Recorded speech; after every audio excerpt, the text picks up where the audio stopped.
Hey guys, Shinloxer here, back with our semi-blind playthrough of Morrowind. Yes. Right, so last time we tried to escort this MFer, and he just decided to cease existence the moment we tried to cross a bridge.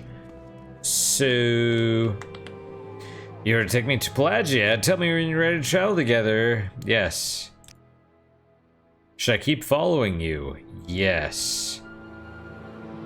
Where are you going, Mr. Jack? Maybe I could tell him to wait here. Alright, you know what I am gonna do is not cross bridges.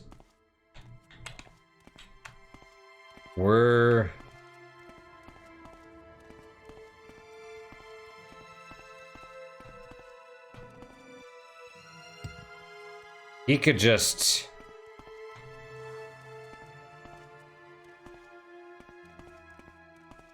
he can just, you know, keep following me. He could swim across water is... that's where I'm at. I'm escorting you, MFer, and I am happy you're following me. That is wonderful, but... maybe we'll take this road. No, maybe we won't. That's... we have to go to Pelagia, which is to the east.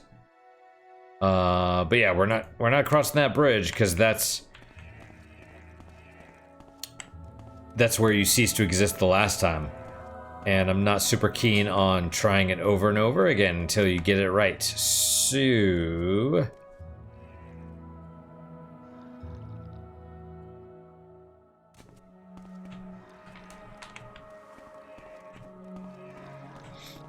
I also restarted my computer. Where are you going? See, that worries me. Because I think I ran back to where he was. And... where are you going? Yeah, don't worry. Don't worry, everything's cool. Just, there's maybe a Drew somewhere.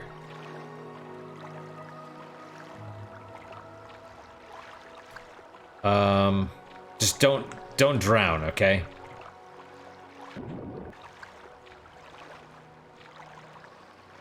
Where are you going? There we go. You're good. Everything's cool. I didn't realize... I guess... I mean, I never really looked that there were boats right there. East. Alright, well that's fine. Rat. Marshall! Marshall, you're a rat. You have no moral compass. The thing is not... it's funny, but it's not like the most funny thing. But it is... I do love how... it's kind of funny. It's that little video. The dude escapes from prison and then turns out to basically be a horrible person. And that's why it's kind of funny, because you always start... Alright, MFer. No, you just leave it there. It's cool. Don't touch it. It's diseased. Manamu. Yep. All right. We're kind of taking the back roads. We're taking the back roads a little bit, but it's cool.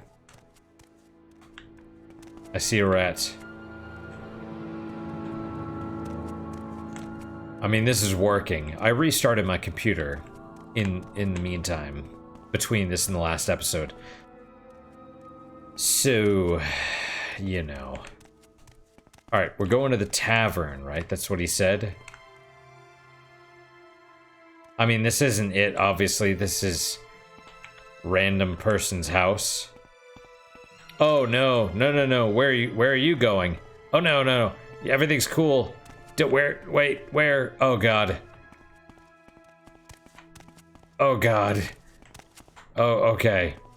Right. He was like, oh, I can't go through there, so I'm gonna path around. Alright, we wanted to go to the tavern, was it? Thank you. Is there something I can do for you? Made it safely to Pelagiad. Hell yeah. Well, I'm here in Pelagiad. You better tell Adreno Arethi I made it here safely.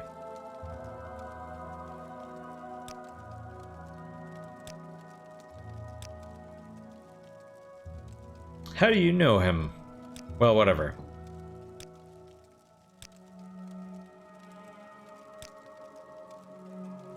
Wait, thanks to you, everyone will know the name Tavern Fern as a trader who can reach his customers even with all the troubles for House Halalu. Interesting, I get a new keyword. Well, the bandits,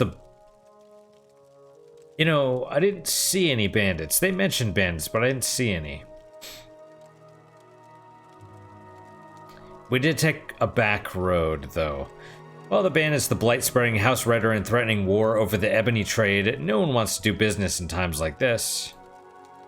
We had a good deal going with Caldera, but then House Redderin opened their traditional mines for trade with the Empire.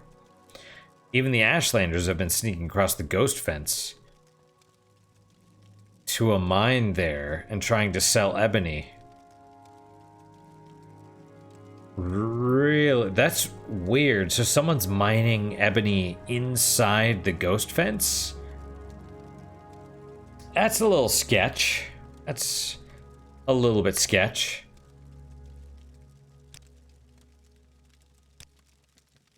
Not right now. I need to sell my goods here in Pelagia. Thanks to you, everyone will know the name. Yeah. Barter. Right. He's selling all of the plates. Do you purchase, Oh, you do! Awesome. I'm gonna sell you... What else will you purchase? That's good. That's enough. Can we do one? Excellent. I feel super happy about that, actually. And he's wearing the robes. I mean, he's a trader. He should be wearing robes. I love how multiple people sighed at once. Alright. So.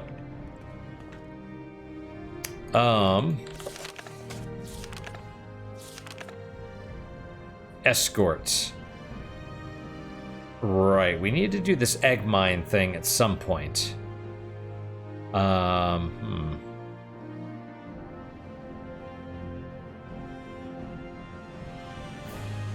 Right. Yes. Okay, back to Vivec. Because... Oh, let's take the road. I want to see if there's bandits on the way there. Ooh, let's save. Just in case things crash.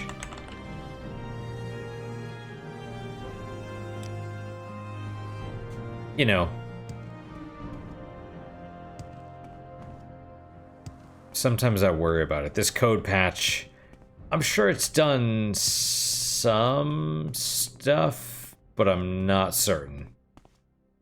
So, yeah. It's funny, I thought those little posts, I was like, are those bandits? No, they're posts. Okay, cool. It's alright. My lizard brain is...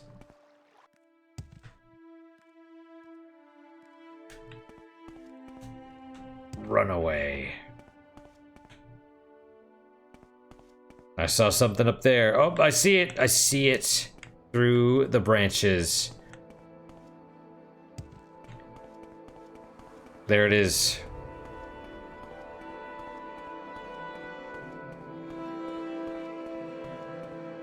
Oh, you know it. The telltale signs of the frickin'... Oh, here's... Okay, kitties are wandering. Wait. Okay.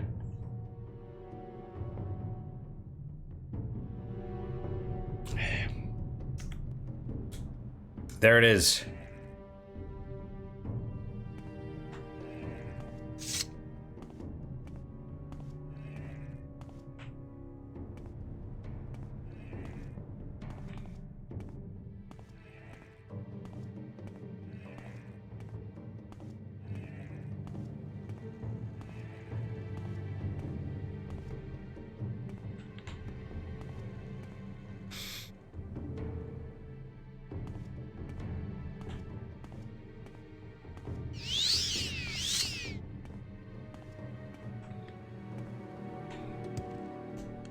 Is it coming?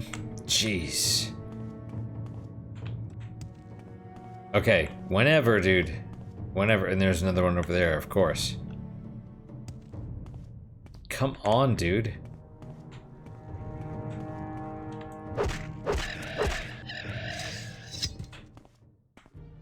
Right on. Right on. Okay, well. So we're going to Vivec. House Halalu specifically. We'll turn that back in, and then depending on what else they have for us, we'll see. I'm able to carry a good amount of weight. You know, so I'm wondering, I really want to go to that puzzle canal and attempt that thing. I'm waiting. Okay. Redoran. Oh no, we're... Okay. We are in the Halalu. The Halalu Canton. Is there something you need? I don't know who you are. Oh, you are in the guild, aren't you? Well, maybe. Short blade, light armor, marksman. Short blade is speed. I mean, if we want to do that, we certainly can. Business? Yep. Okay.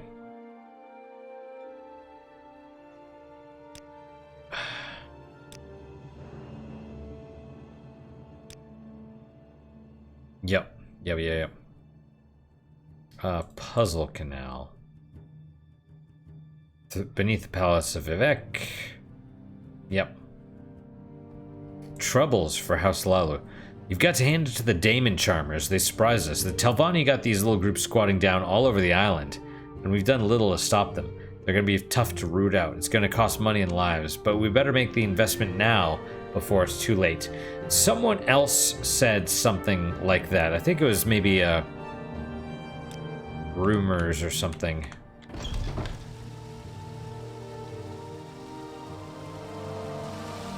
Go on about your business.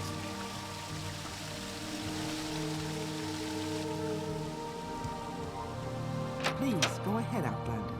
I'm listening. I just realized she has a forehead tattoo. That's kind of cool. Back already? I hope Taravin Farron made it safely to Plagiad. I'm glad he arrived safely. Take these 500 drakes for helping House Halalu's business. Indeed. Well, I can't ask her about the troubles, so let's see about more business. What about training? Long blade athletics block. Nah, it's cool. Business? Not business today, but duty. House Halalu sent a team to an illegal Telvanni base, but they have not returned from Oderniran. Not business, but duty. Right. Because you're owned. You are part of House Halalu. Oh, I clicked. I thought okay.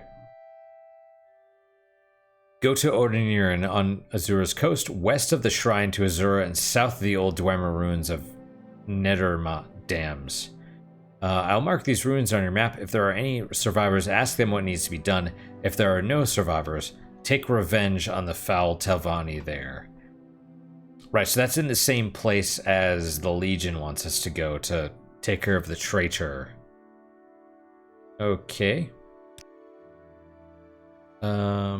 Anything else?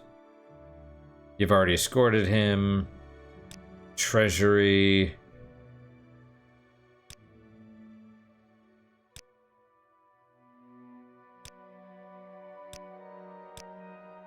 You've already delivered the report. Do we... More business? No. Okay. Well. Adreno Orethi asked me to secure Odiniran for House Lalu. I should go there and speak with any survivors. If there are no survivors, I should find and kill the Telvanni responsible. Right. Inanius, Eggmine, and Telvanni at Odiniran. Let us... Well...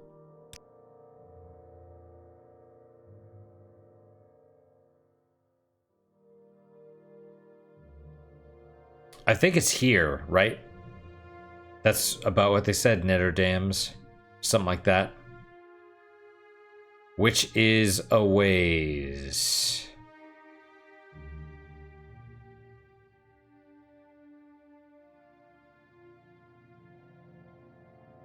Man, I don't even remember why I'm supposed to go up to some of these places. Cool, I remember it takes you to... I assume this is Solstheim. It's kind of funny. I wonder if this was even there before the DLC. It was probably just open water, and they're like, yeah, we'll put an island right there. That's cool. Or, you know what? It probably was there. They're like, we'll just add some DLC to it.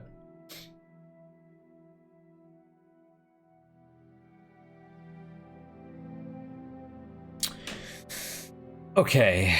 Well, yeah, I don't... Man, that's a ways. I don't know if I'm gonna go there.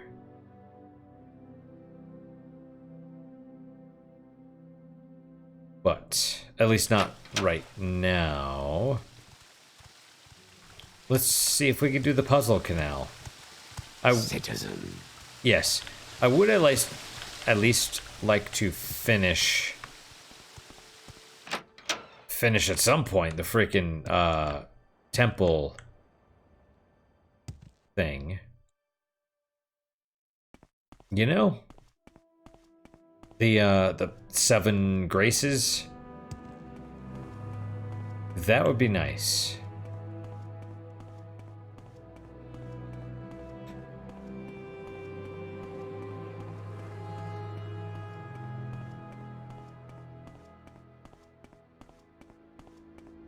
Okay.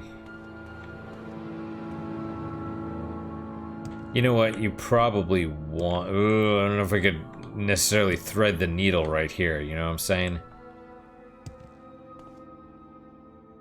Oh my gosh. Okay. Well...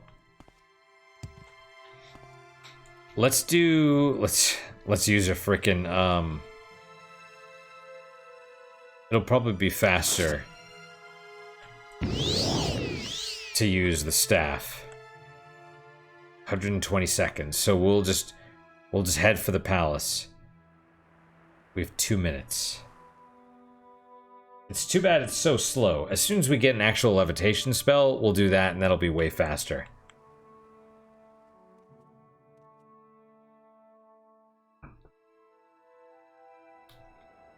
I think levitate is alteration as well. Thing is, the magicka potions are really hard to come by. Maybe you can purchase them. I don't know.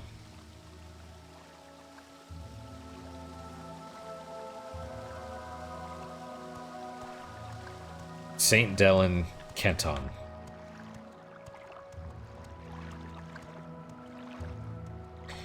All right.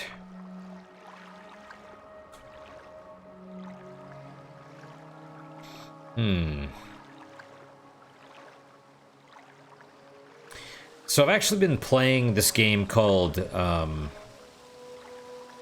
Dungeon Siege, which is pretty great. I did the third one for the channel, and I started playing the first one. Oh, excuse me. And I have to say, I understand why. I mean, you know, I've just started it, and I haven't played the second one. But I understand why the fans of the first two did not like the third, because the third is basically Diablo.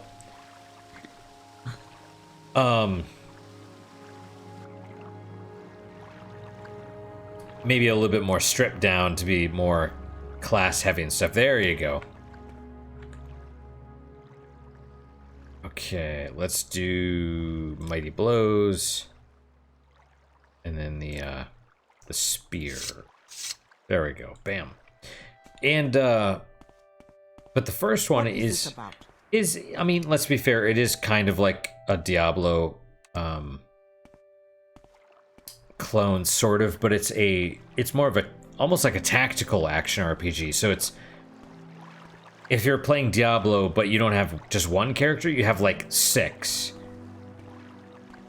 And you have to control them, and you could pause and issue orders and stuff. That's kind of how Dungeon Siege is. And there's so much loot. You're allowed to have a pack mule as one of your party members to carry all of your gear. And that is fantastic. Oh, Puzzle Canal level 1. So, am I allowed to cheat? Can I just jump over? How does that even work?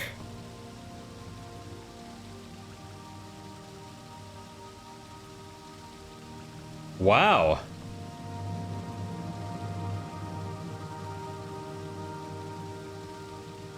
So,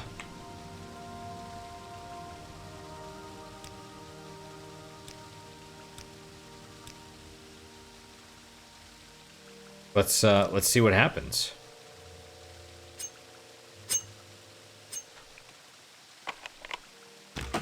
Okay.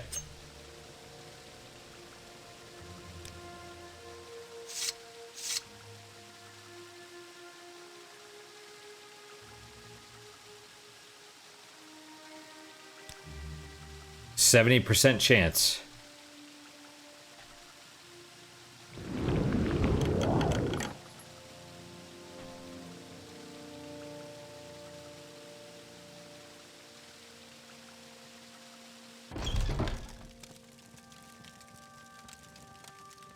Wow, I didn't think it would be straight up Vivec. Is he, Huh.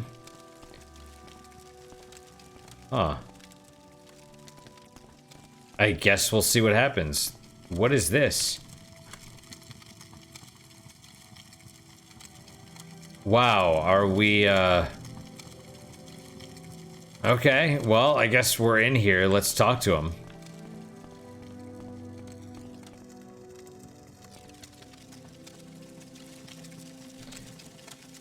Yep, there he is. You have come uninvited. I have nothing to say to you. Yeah. No disposition.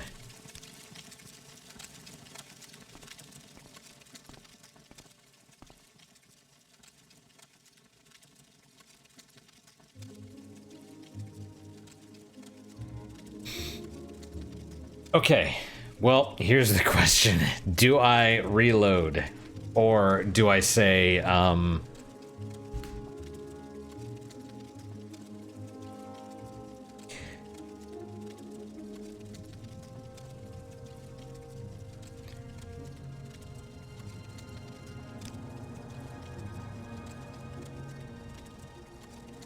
I have no bounty, though.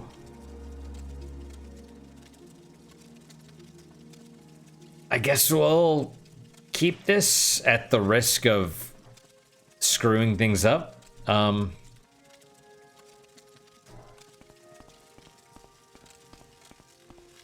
You've come uninvited. I have nothing to say to you. Do we want to... Oh my gosh.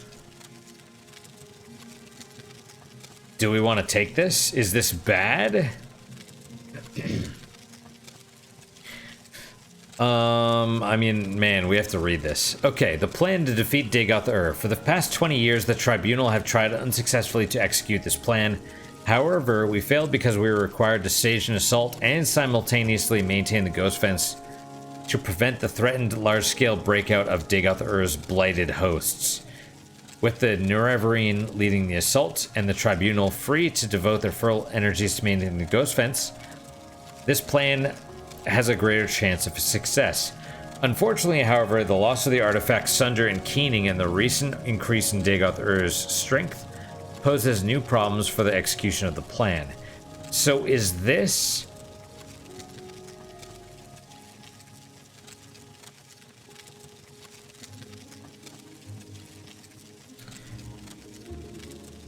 Is this like... I'm not supposed to be here yet? Or, I mean, I assume they understand that you could get in here, and this stuff is here. The fact that it's like you have not been summoned or whatever, right?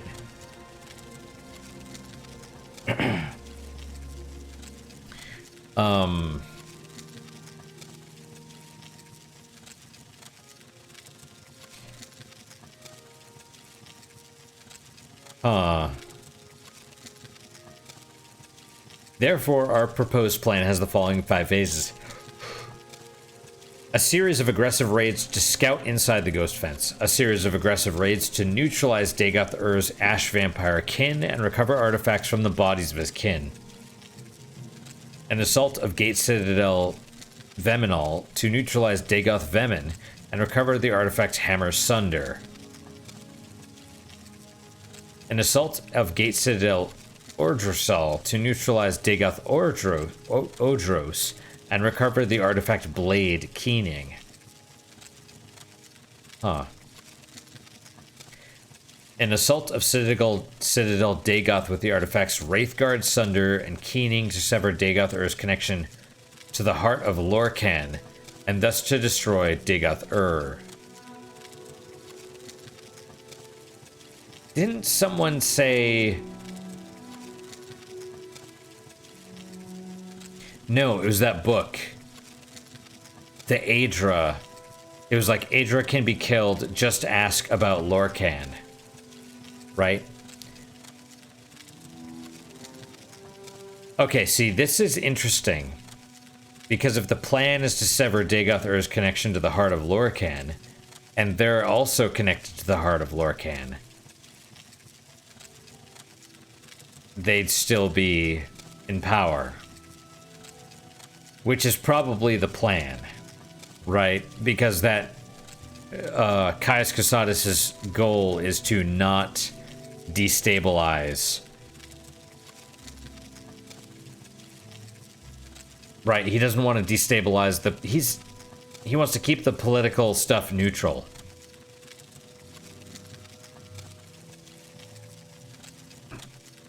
He wants to uphold the status quo, basically. Phase 1, raids inside the Ghost Fence. The Tribunal Ordinators and Buoyant Armigers are familiar with the terrain and will provide maps and current intelligence reports. The region inside the Ghost Fence is dangerous, and the Nerevarine will need to be familiar with its particular challenges. After measuring skills and resources against Dagoth-Ur's defenses, the Nerevarine will know better how to pace a campaign, alternating equipment and stockpiling resources. Phase 2, raids upon Ash Vampire citadels. Dagoth-Ur's kin have become markedly more powerful in recent decades after remaining stable for thousands of years.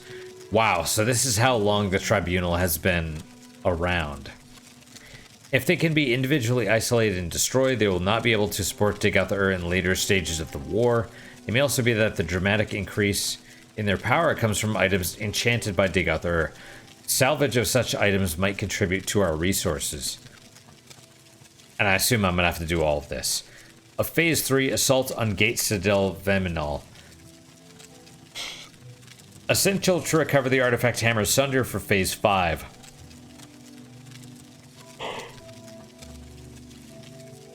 Ash vampire Dagoth Vemin has possession of Sunder and probably seeks to discover the secrets of its enchantments.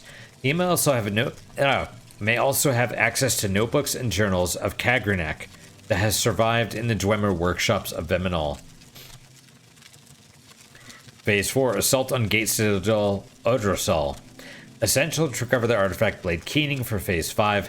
Ash vampire Dagoth Odros has possession of Keening and probably seeks to discover the secrets of its enchantments. May also have access to notebooks and journals of Kagranak that have survived in the Dwemer workshops of Odrosal. I don't remember this name. I mean, I vaguely remember it, but I don't remember what it is.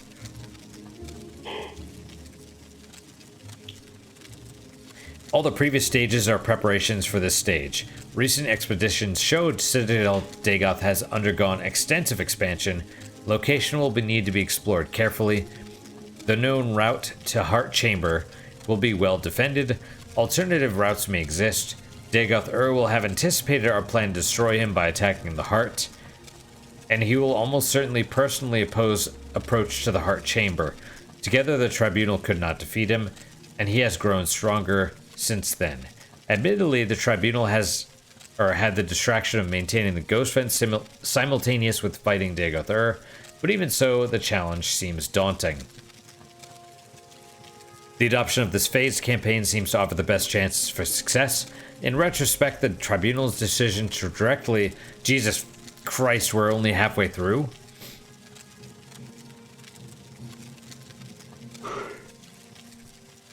Wow, here's your lore dump, though. Right? Directly assault Citadel Dagoth rather than proceed step by step through lesser objectives must be seen to have been a serious error. The Tribunal did not feel it had the option of a slow-paced and deliberate campaign, given that they had many other competing priorities, not the least of which was the maintenance of the Ghost Fence and the outer defenses surrounding Red Mountain. Nerevarine, on the other hand, should be best served by a careful step-by-step advance, with the additional advantage of building confidence along the way, while successes would undermine Dagoth own assurance in his defenses, unless you're a speedrunner, in which case you can do this in like 10 minutes. Employing Kagranak's tools against Dagoth I don't even know how they freaking did it in 10 minutes. If you actually need Keening and Sunder to destroy the Heart. Or maybe you don't actually destroy it. But anyway. Source of Dagoth supernatural power is the Heart of Lorkhan. The Heart is also the source of the Tribunal's divine powers. There you go.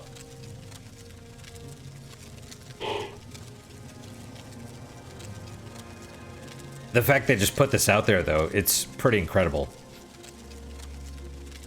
During mythic times, the gods took and hid Lorkhan's heart beneath Red Mountains as a punishment for creating the mortal plane. The Dwemer discovered the heart while building underground colonies. High Craft Lord Kagranak created enchanted tools intended to tap the power of the heart. The War of the First Council was fought to prevent this sacrilege. Oh, really? Kagranak's use of these tools and the disappearance of the Dwemer race marked the end of the war. Kagranak's tools were recovered by Lord Nerevar and Dagoth Oh, snap. So Dagoth was actually on the side of the Tribunal. Dagoth was left to guard the tools while Nerevar came to consult with us, his advisors. Oh, wow. So Nerevar was the one in charge, and the Tribunal was they staged a coup, basically. In Nerevar's absence, Dagoth experimented with the tools upon the heart and was corrupted. We returned to discover that a deranged Dagoth who refused to turn over the tools. When he attacked us, we drove him away. We left Red Mountain with the tools and subsequently sought the Sill to discover their secrets. Oh. So the tools are Keening and Sunder? Collectively, we use the tools to establish a connection with the heart, enabling ourselves to transform our mortal natures. Thus we became the Tribunal. Dagoth had survived our attacks, and without the tools, in a manner not well understood, Dagoth also managed to establish a connection with the heart and transform himself into an immortal being. Our plan to destroy Dagoth also runs the risk of destroying the tribunal. The plan is to permanently disrupt Kagranak's enchantments upon the heart, severing connections with Dagoth and ourselves, and rendering us all once again mortal. A mortal Kagranak may then be destroyed by mundane means. Wait, so Kagranak is also still alive? The loss of godhood and the possible death of the tribunal are judged a necessary risk and sacrifice. Normal procedure for establishing connection with the heart is a 3-step process. The wearer of Wraithguard strikes the heart with the hammer Sunder, causing the heart to produce a pure tone. Then the wearer of the Wraithguard strikes the heart with the blade Keening, shattering the pure tone into a prism of tone shades. These tone shades are then imprinted upon the substance of the wearer of Wraithguard, giving him an immortal and divine nature. Excuse me. The Nerevarine will not be taught the secret rituals required to perform the 3rd step. Instead, Nerevarine will strike the heart with Keening for a second time, causing its tones to diverge into unstable patterns of interference. Further repeated strikes with Keening will further disrupt the tones, with the ultimate result of shattering and dispelling Kagranak's original enchantments, binding the heart, thereby severing the heart's links with Dagoth and with any surviving heart wights, and with the tribunal. Destroying Kagranak's enchantments on the heart will also stop the corrupt effusion of the heart's divine power and end the blight on Morrowind. So it ends the blight as well. The Nerevarine may be tempted to steal the power of the heart. Dagoth and Sothasil alone know the secret. Dagoth may, in extremity, propose to teach the Nerevarine to use Kagranak's tools to become a god. We doubt the Nerevarine is fool enough to trust Dagoth and are content to take this risk. If that's an option, I'm gonna do it. Because my understanding so far is that Dagoth is a bro, and the tribunal betrayed us. Be warned, the Nerevarine cannot safely equip either Keening or Sunder unless wearing Wraithguard. Nerevarine will be injured every moment while holding either of these artifacts unless protected by Wraithguard. Persistence will be rewarded with death. If Nerevarine can equip an item while not wearing Wraithguard and receive no injury, the item is a counterfeit.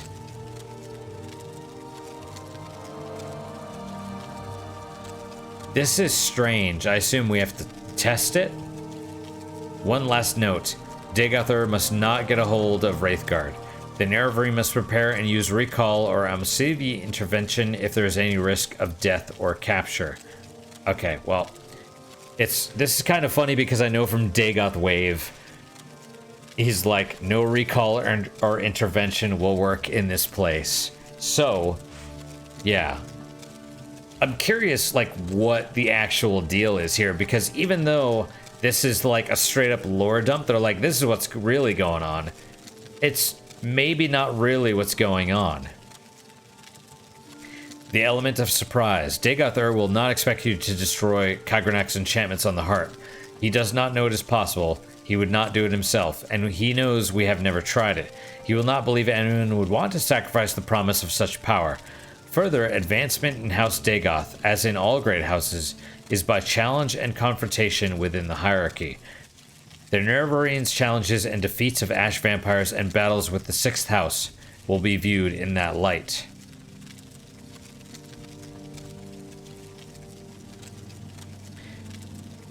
So he expects me to attempt to join House Dagoth and challenge him directly for...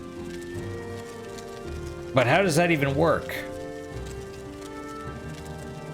Dagoth and his kin may assume the Nerevarines' ambition is to control the heart.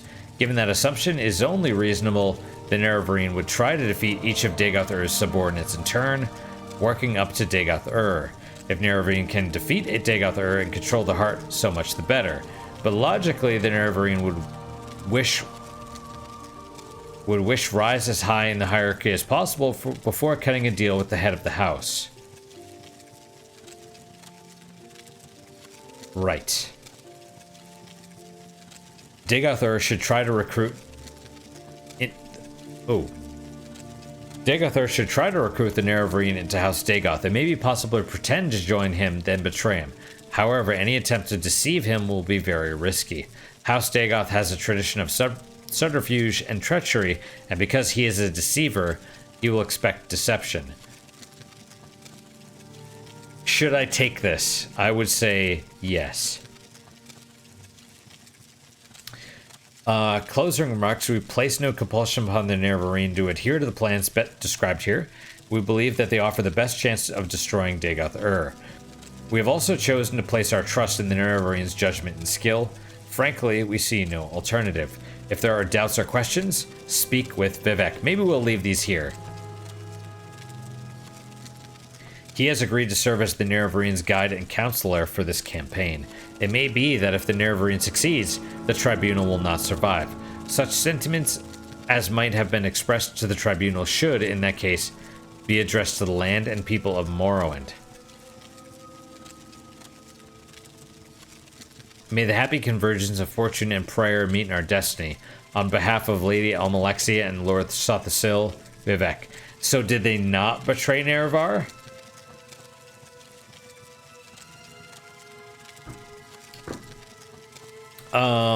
We'll leave these here.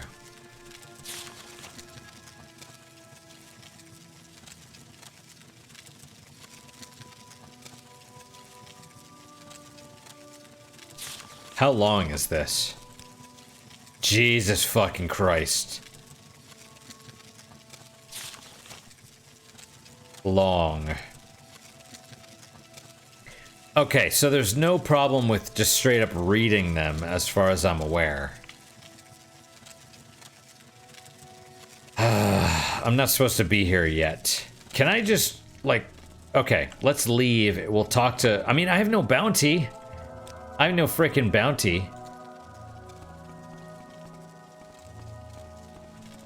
I mean, we're probably... I guess I don't understand, because... I mean, there's a way to get in, right? You could just walk in. My gosh. Okay. Let's see if we can do all of this. Battle of Red Mountain, Rise and Fall of the Tribunal. Yeah, so you're definitely not supposed to come here anytime soon. This is like the... I'm trying to think of where... This is like the preamble. This is like the beginning of Act 3, right? We're still in Act 1. We're still trying to figure out what the hell is going on.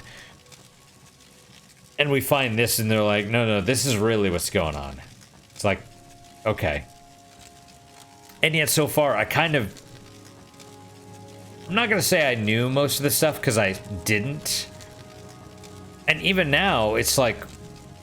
What the hell is going on still, right? Okay, Rise and Fall of the Tribunal.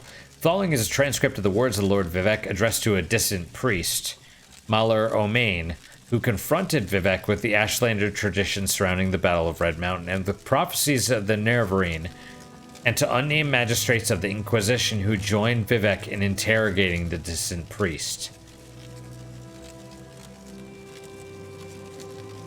Why you are recording this, I don't know, but okay. Okay, who can clearly recall the events of the distant past, but you've asked me to tell you in my own words the events surrounding the Battle of Red Mountain, the birth of the Tribunal, and the prophecies of a Nerevar reborn. Here's what I could tell you. Okay, so this is Vivec?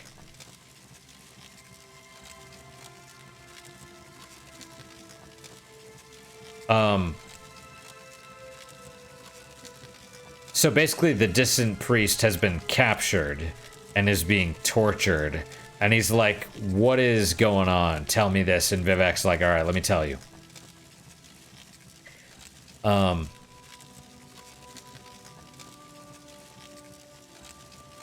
When the Chimer first abandoned the herds and tents of their nomadic ancestors and built the first great houses, we loved the Daedra and worshipped them as gods. But our brethren, the Dwemer, scorned the Daedra and mocked our foolish rituals, and preferred instead their gods of reason and logic. So the Right, okay. So the Chimer and Dwemer were always at bitter war, until the Nords came and invaded Resdayn.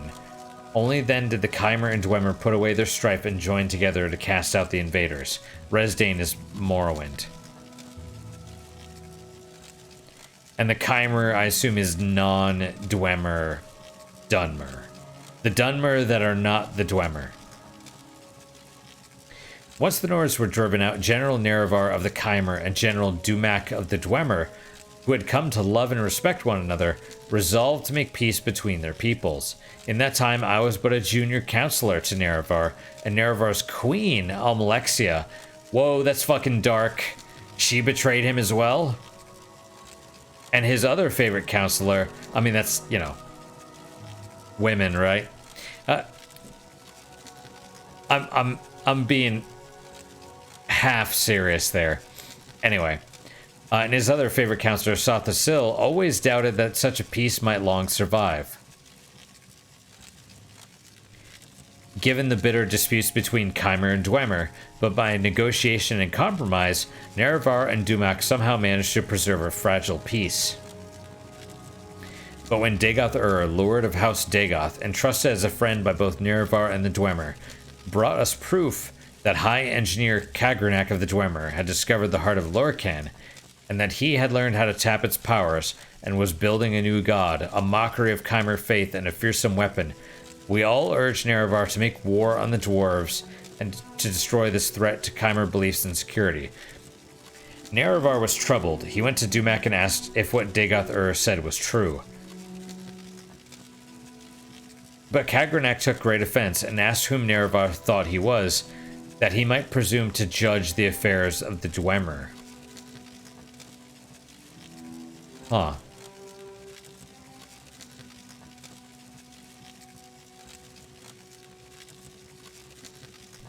Well, I mean, it's possible Kagrenak succeeded, right? And all the Dwemer ascended.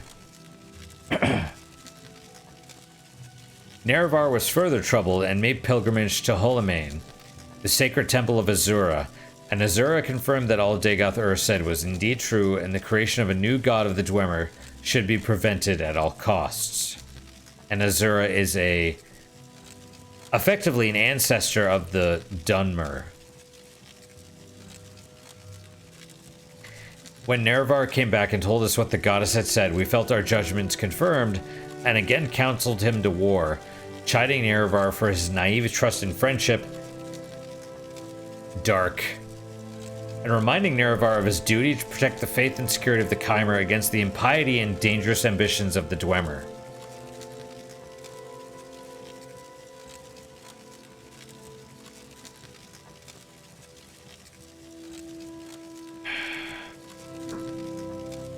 Then Nerevar went back to Vardenfell one last time, hoping the negotiations and compromise might once again preserve the peace.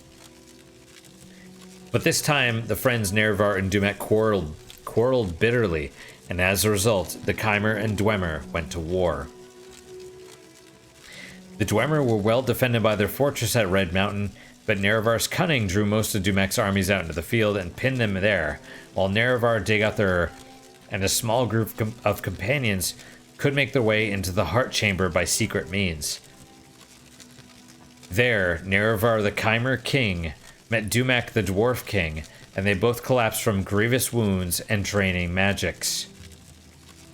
Did they, though? With Dumac fallen and threatened by Dagoth-Ur and others, Kagrenak turned his tools upon the heart, and Nerevar said he saw Kagrenak and all of his Dwemer companions at once disappear from this world. In that instant, Dwemer everywhere disappeared without a trace. But Kagrenak's tools remained, and Dagoth-Ur seized them and carried them to Nerevar, saying, "That fool Kagrenak has destroyed his own people with these things. We should destroy them right away, lest they fall into the wrong hands." But Nerevar was resolved to confer with his queen and his generals. By the way, I love this because it's written as if it's biblical. It sounds really weird to say that, but it's written as if this is scripture. It's written in that way, right? But Nerevar was resolved to confer with his queen and his generals, who had foreseen that this war would come, and whose counsel he would not ignore again. I will ask the tribunal what we should do with them, for they have had wisdom in the past that I had not. Stay here, loyal Dagoth-Ur, until I return. Ah, the tribunal, like his 3 advisors. And then they become advisors to the world by ascending to godhood, basically, right? So Nerevar told Dagoth-Ur to protect the tools and the heart chamber until he returned. Then Nerevar was carried to us where we waited on the slopes of Red Mountain, because presumably he's, wounded. And he told us all that had transpired under Red Mountain. What Nerevar had said was that the Dwemer had used special tools to turn the people into immortals, and the heart of Lorcan held wondrous powers. Only later did we hear from others present that Dagoth-Ur had thought the Dwemer destroyed, not made immortal, and no one knows for sure what really happened there. So this is a note, right? So are they going back and editing their own account of what, After hearing Nerevar, we gave our counsel as he requested, proposing we should preserve these tools in trust for the welfare of the Chimer people, and who knows, perhaps the Dwemer are not gone forever, but merely transported to some distant realm, from which they may someday return to threaten our security once again. Therefore, we need to keep these tools to study them and their principles, so that we may be safe in future generations. And though Nerevar voiced his grave misgivings, he was willing to be ruled by our council under one condition, that we all together should swear a solemn oath upon Azura that the tools would never be used in the profane manner the Dwemer had intended.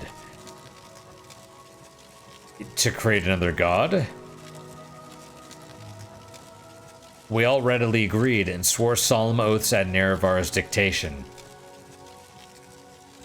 Why is Vivec even telling the distant priest this stuff? So then we went with Nerevar back into Red Mountain and met with Dagoth-Ur. Dagoth-Ur refused to deliver the tools to us. Wait, so where is Nerevar at this point? Oh, with Nerevar. Dagoth-Ur refused to deliver tools to us, saying they were dangerous and we could not touch them. Dagoth-Ur seemed to be irrational, insisting that only he could be trusted with the tools, and then we guessed that he had somehow been affected by his handling of the tools. But now I feel sure that he had privately learned the powers of the tools, and had in some confused way decided he must have them for himself. See, I want to talk to Dagoth-Ur and figure out what the hell is going on. Because Vivec might be lying, right? Then Nerevar and our guard resorted to force to secure the tools. Somehow Dagoth-Ur and his retainers escaped, but we gained the tools and delivered them to Sot-the-Sil for study and safekeeping. For some years we kept the oaths we swore to Azura with Nerevar. But during that time in secret, Sot-the-Sil must have studied the tools and divined their mysteries. And at last he came to us with a vision of a new world of peace, with justice and honor for nobles, and health and prosperity for the commoners, with the tribunal as immortal patrons and guides. And dedicating ourselves to this vision of a better world, we made a pilgrimage to Red Mountain and transformed ourselves with the power of Kagranak's tools. They don't say what happened to Nerevar, did they? Right? And no sooner than we had completed our rituals and begun to discover our newfound powers, the Daedra Lord Azura appeared and cursed us for our forsworn oaths.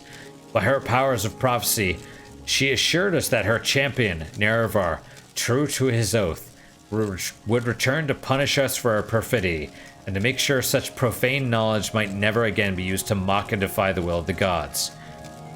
But Sot-the-Sil said to her, "The old gods are cruel and arbitrary, and distant from the hopes and fears of Mer. Your age is past. We are the new gods, born of the flesh, and wise in caring of the needs of our people. Spare us your threats and chiding, inconstant spirit. We are bold and fresh and will not fear you. And then in that moment, all Chimer were changed into Dunmer, and our skins turned ashen and our eyes into fire. Of course, we only knew at that time that this had happened to us, but Azura said, "This is not my act, but your act. You have chosen your fate and the fate of your people, and all the Dunmer shall share your fate, from now to the end of time. You think yourselves gods, but you are blind, and all is darkness." Huh.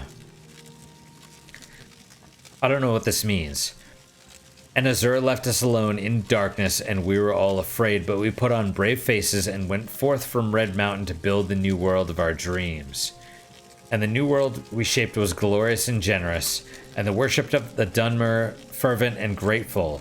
The Dunmer were at first afraid of their new faces, but Sotha spoke to them, saying that it was not a curse but a blessing, a sign of their changed natures, and a sign of the special favor they might enjoy as new Mer.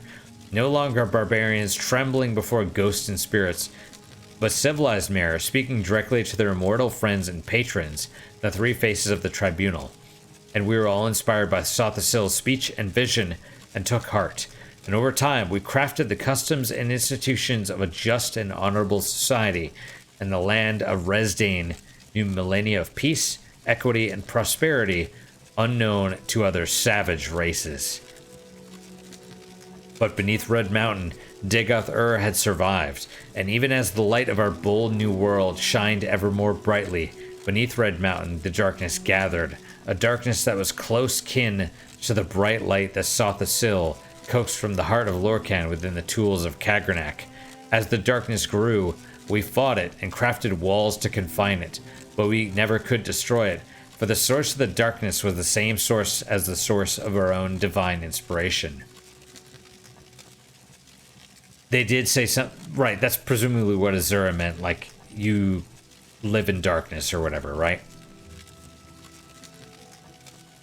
Ending these latter days of Morrowind, reduced to a subjugated province of the Western Empire, as the glory of the temple fades, and the dark tide rises from Red Mountain, we are reminded of Azura and her promised champion's return. We have waited, blind and in darkness, mere shadows, drained of our ardent vision, in shame of our folly, in fear of our judgment, and in hope of our deliverance. We do not know if the Outlander claiming to fulfill the prophecies of the Nerevarine is our old companion Nerevar reborn, or a pawn of the Emperor, or a cat's paw of Azura, or some simple twist of fate.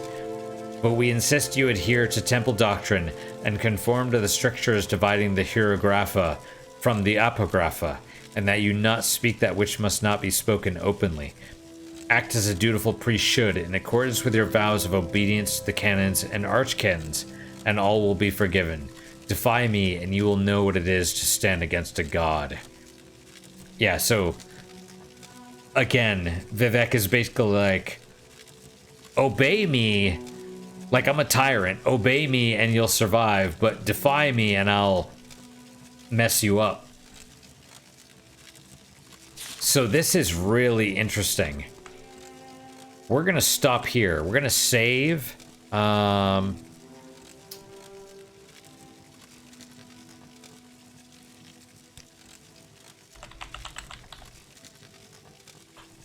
We'll do another one, just in case. I don't think we've screwed everything up. I think we're alright.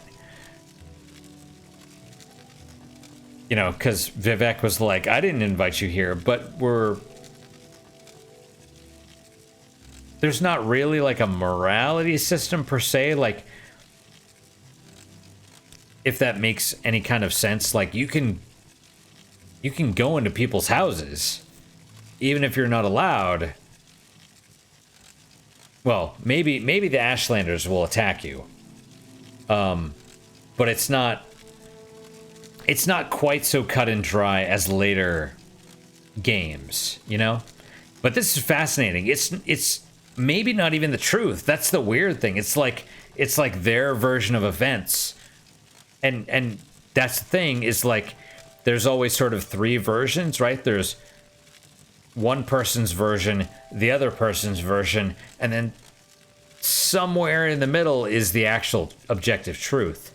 So yeah, this is great. This is freaking great. That's all for today, guys. Thank you guys so much for your time and attention. Really do appreciate it. Really hope you guys are enjoying these episodes.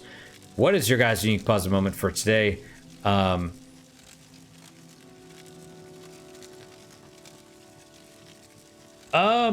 You know, I'm gonna say,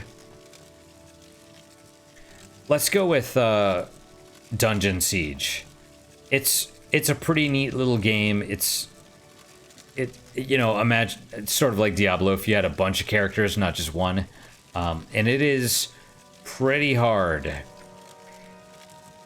It's from 2002, and so it's not like games these days are very easy. They're not punishing. They're designed to create a positive experience, not necessarily like a challenge that you need to surpass. And Dungeon Siege is definitely a bit more on the challenge side. So that's my unique positive moment. Hopefully your guys is just as good, if not better. Hopefully better, of course. And I hope to see you guys next time. Till then, guys, take care.